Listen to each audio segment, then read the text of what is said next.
Olá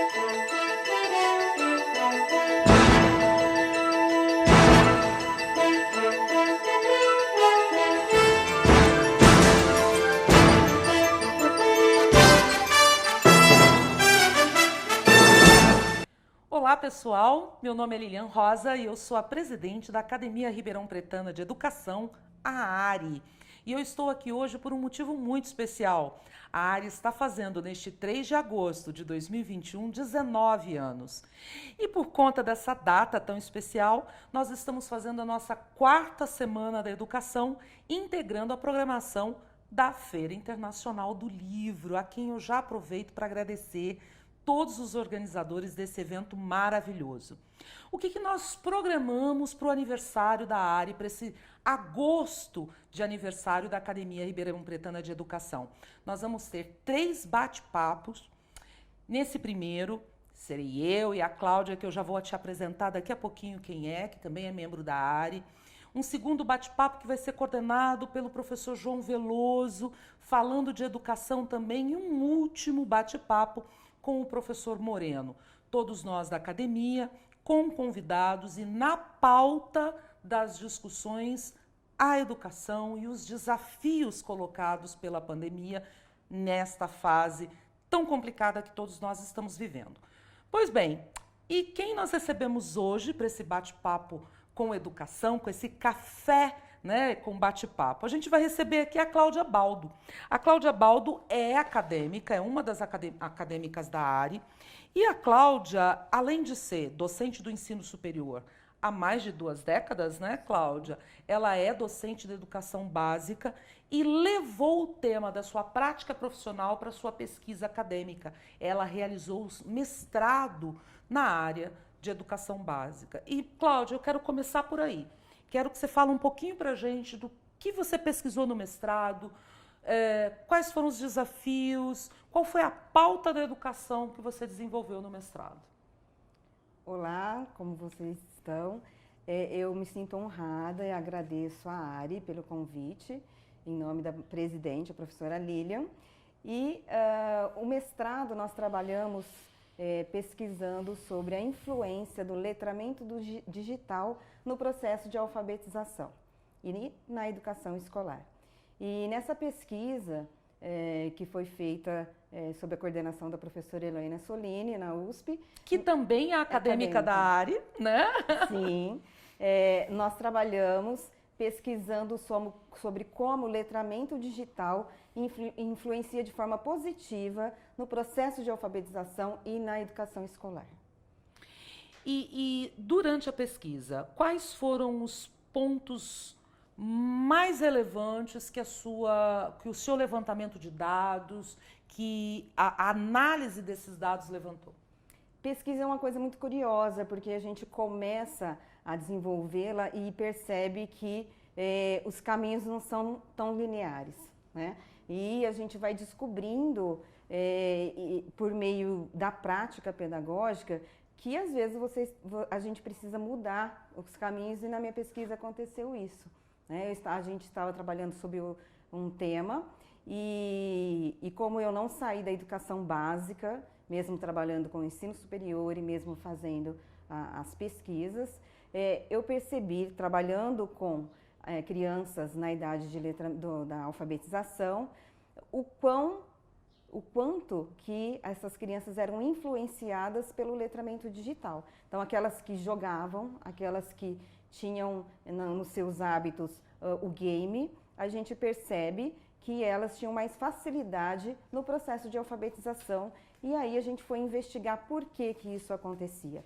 O que é que os games têm que fazia com que essas crianças tivessem, então, mais facilidade no processo de alfabetização.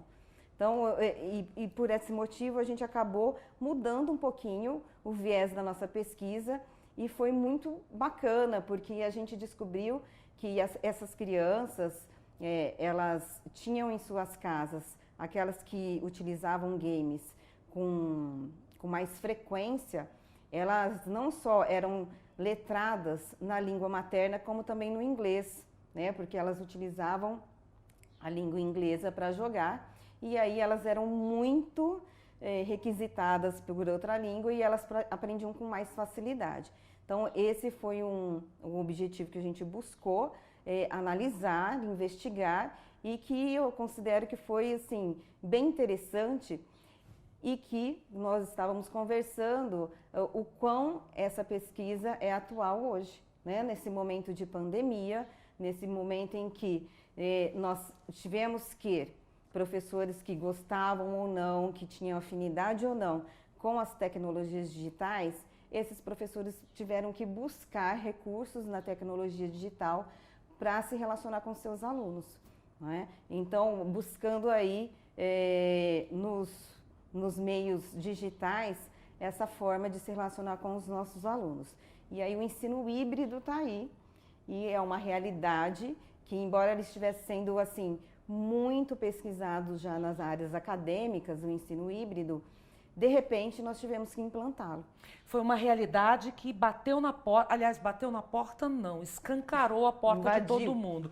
Mas, ô Cláudia, eu queria aqui mostrar para o pessoal, a Cláudia é coautora de um livro, Start, como a gamificação e os jogos de aprendizado estão transformando a praxis educacional atual.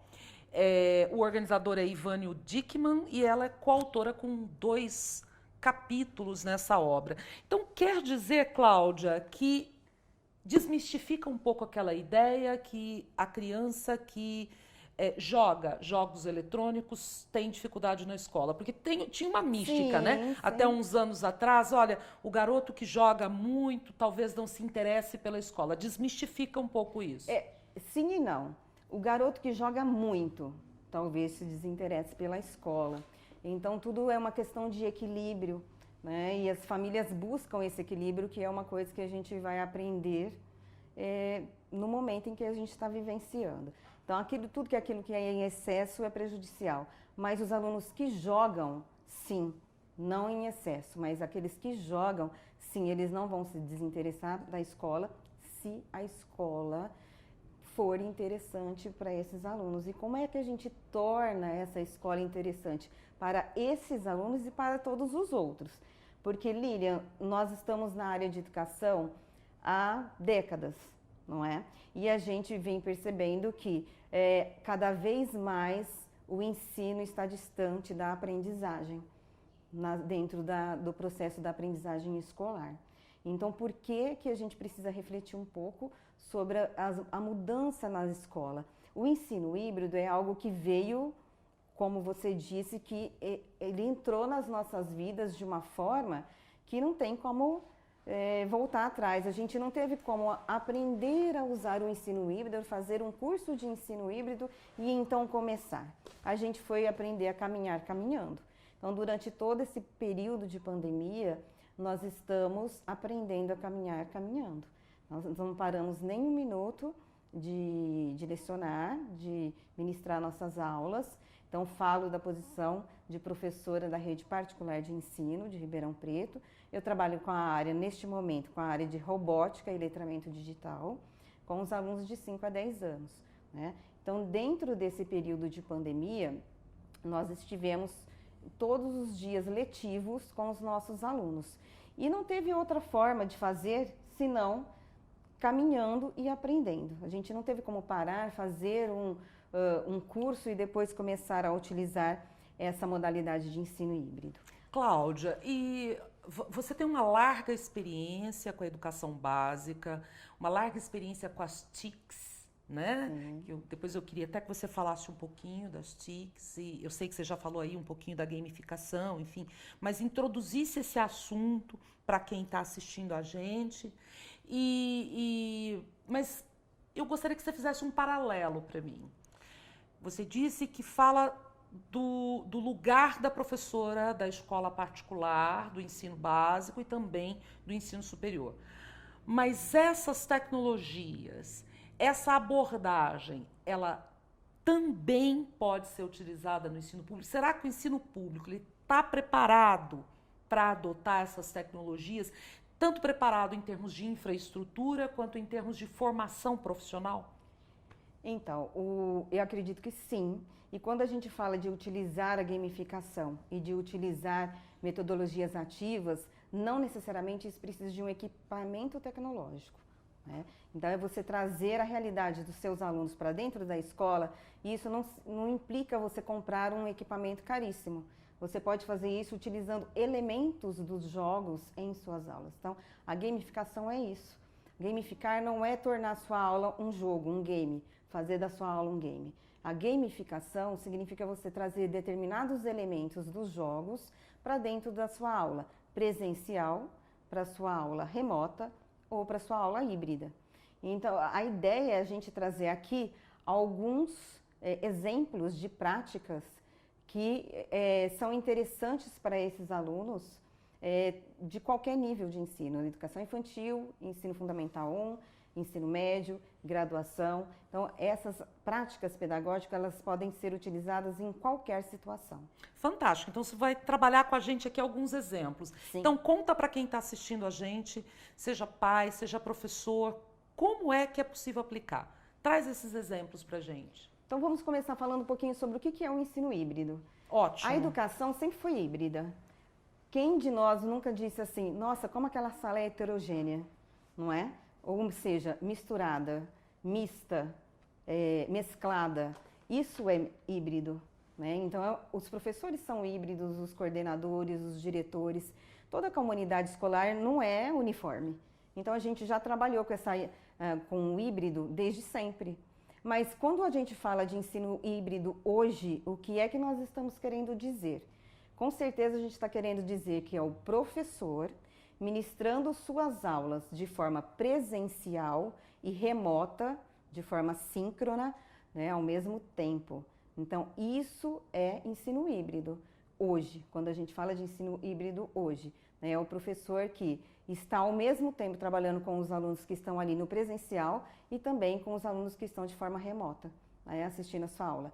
E isso é um desafio imenso, se a gente já considerava que o professor tinha muitos desafios na escola, né, na sala de aula, imagina hoje com o ensino híbrido. Mas então como que a gente pode fazer isso de uma forma mais atrativa, de uma forma em que aqueles que estão em casa não fiquem dormindo ao invés de estar ali com você na aula? Então tem muitas estratégias já conhecidas que a gente pode utilizar. Eu trouxe aqui 2 exemplos de estratégias que eu utilizo normalmente nas minhas aulas e que eu considero que dão muito certo. A primeira é o storytelling, que é a narrativa pessoal. Então, quando você traz a sua narrativa para dentro da sala de aula, você aproxima o aluno. E como que a gente pode fazer isso? Então, pegando como exemplo uma aula do 4º ano de robótica, né, que também teve grandes desafios, uma vez que robótica tem muita prática e no momento em que nós estamos distantes, eu tenho que trilhar por outros caminhos para trabalhar a robótica. Então, eu vou dar um exemplo quando eu trabalho o tema roda gigante, tá?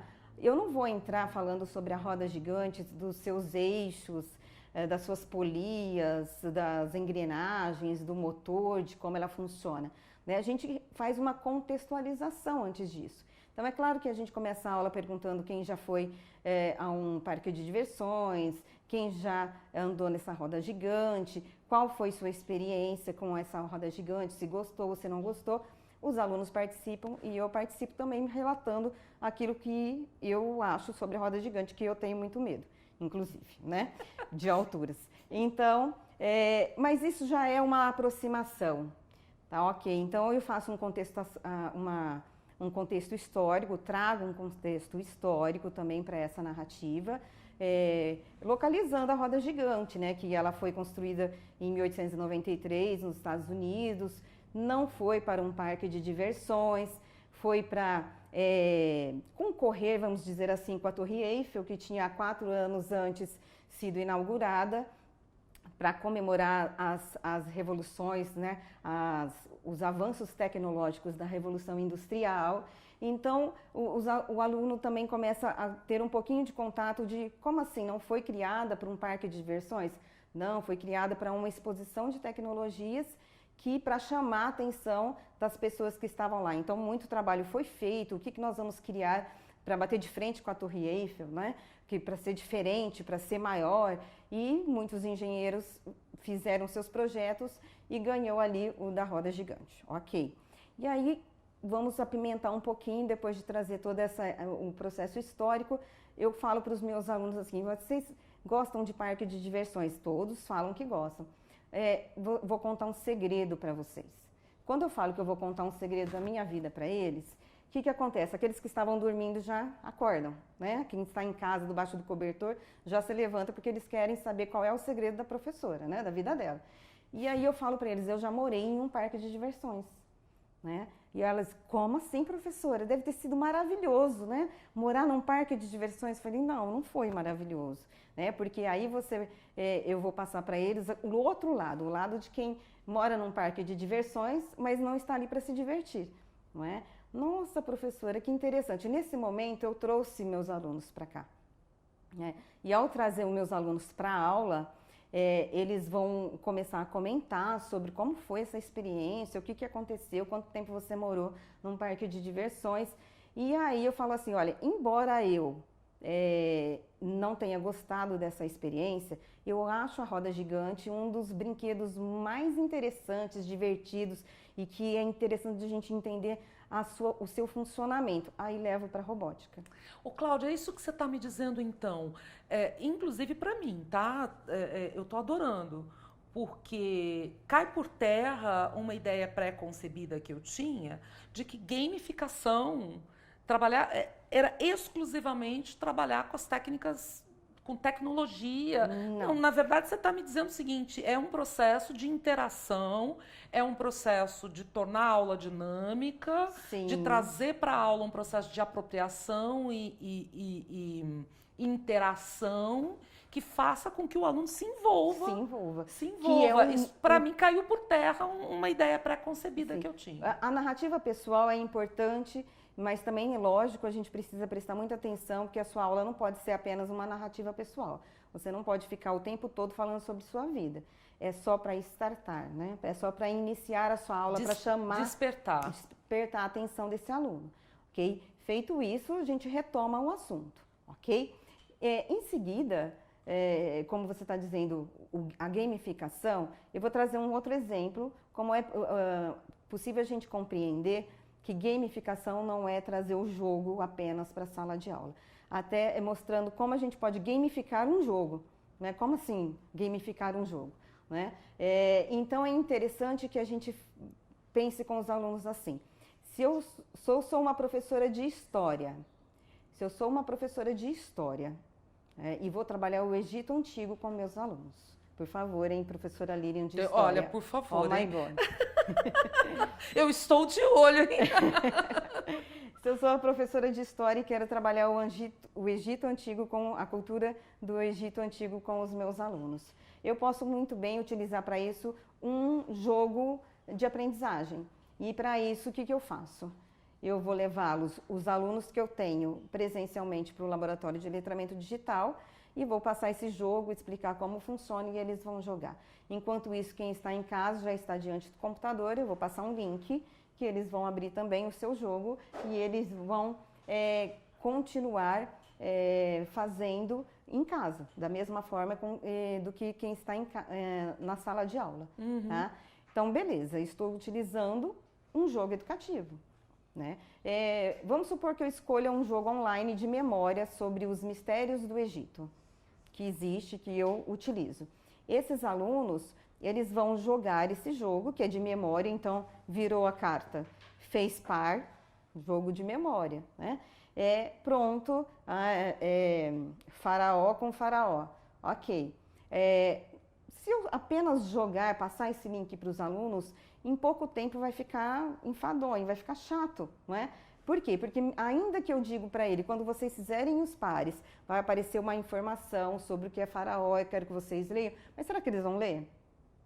Né? Lá em casa, eu não estou vendo. Né? Será que eles estão lendo o que eu estou fazendo? Né? Pedindo que eles façam? Eu não sei, porque eu não estou lá. Então aí entra a gamificação. Tá? Eu preciso gamificar esse jogo para chamar esses alunos todos para a aula. E eu começo, então, passando alguns desafios para esses alunos. Primeiro desafio é o desafio da competição. Então, eu trago esse elemento do jogo, a competição. Esse jogo, ele tem um tempo Então, o primeiro desafio é a gente perceber quem é que consegue, em menos tempo, fazer os pares, trabalhar a memória e fazer os pares. Então, eles gostam muito, e se a gente bobear, fica só nisso, né? Mas eu tenho, como professora de história, a minha necessidade pedagógica. Eu quero que esses alunos aprendam a cultura egípcia. É aí que está o papel do professor, né? Sim. A gamificação enquanto recurso, ela não pode se sustentar por si só, né? Ela não pode ser, ela tem que ser um recurso no processo, que é um processo mais complexo de ensino-aprendizagem. E que o professor desempenha um papel importantíssimo, importantíssimo. Então, quando eu passo o desafio da competição, eles podem virar as cartas e nem ler, né? Porque eles querem ser rápidos, mas mesmo eu dizendo a eles que quando eles leem, o tempo para e só volta a funcionar depois, quando eles retomam o jogo. Então, que eles podem ler com calma, tá? Mas eu acho que isso não é o suficiente. Então, eu coloco aqui, o tempo é um outro elemento de jogo. Perfeito. E aí tenho minha necessidade pedagógica e eu vou colocar outros desafios. Então, eu peço que os alunos anotem pelo menos 6 mistérios do Egito que eles leram e que eles consideraram super bacana aprender aquele conceito, aquela informação que eles não sabiam antes. Isso já é mais um desafio. Você vai colocando questões disparadoras, Isso, né? Pontos exatamente. Disparadores para que a atenção permaneça. O tempo todo na aula, o tempo todo. Então, o que acontece é que, além da competição do tempo, eles também vão ter uma outra função ali, que é saber sobre, né, conhecer a cultura egípcia. Então, se eles viram ali Rio Nilo, e eles vão ler, nossa, que interessante a importância do Rio Nilo no Egito Antigo, que ótimo. Aí eles vão anotando e eles depois vão escolher um desses para explicar para a sala. E nessa explicação eles vão me falar por que eles gostaram de conhecer aquele assunto, o que eles acharam interessante. Dentro desse processo, eu posso disparar uma outra motivação. Eu digo a eles assim, alguém já encontrou o gato? Aí eles, como assim? Quem não leu o gato vai falar, opa, eu já passei pelo gato, mas não li, vou ter que achar o gato novamente, né? Eu falei, porque, gente, é muito interessante saber o que o gato representava na cultura egípcia antiga. Aí eles vão dizer, então conta, professora. Eu falei, não, vocês precisam descobrir esse mistério. Vocês é que vão saber e quem descobrir não conta para ninguém. Porque depois a gente vai conversar sobre isso. E aí a gente vai disparando elementos para que ele mantenha a atenção. Cláudia, nós estamos chegando nos finalmente do nosso bate-papo. Eu queria que você, nas suas considerações finais, você dissesse para a gente, para quem está assistindo e deseja levar para dentro da sua sala de aula a gamificação, que caminhos ela precisa seguir? O que ela faz primeiro, enquanto docente? Fala, poxa, eu nunca trabalhei com isso, eu tenho dificuldade para trabalhar com isso, mas desejo enfrentar o desafio de trazer essa novidade para a minha sala de aula. O que você sugere para esses docentes? Sim, a gamificação, ela tem alguns estudos, não muitos, mas esses estudos apontam, às vezes, por caminhos diferentes. Eu acredito que a gamificação, como eu já disse, ela não é gamificar e não tornar a aula um jogo, mas trazer esses elementos dos jogos para a sala de aula, o que significa que você não precisa necessariamente da tecnologia. Se existir, ótimo. Se não existir, dá para gamificar também. Então, nesse sentido, os professores, tanto da rede pública de ensino quanto da rede particular de ensino, eles podem provocar nos seus alunos o interesse pelo assunto, trazendo elementos de jogos que os alunos tanto gostam.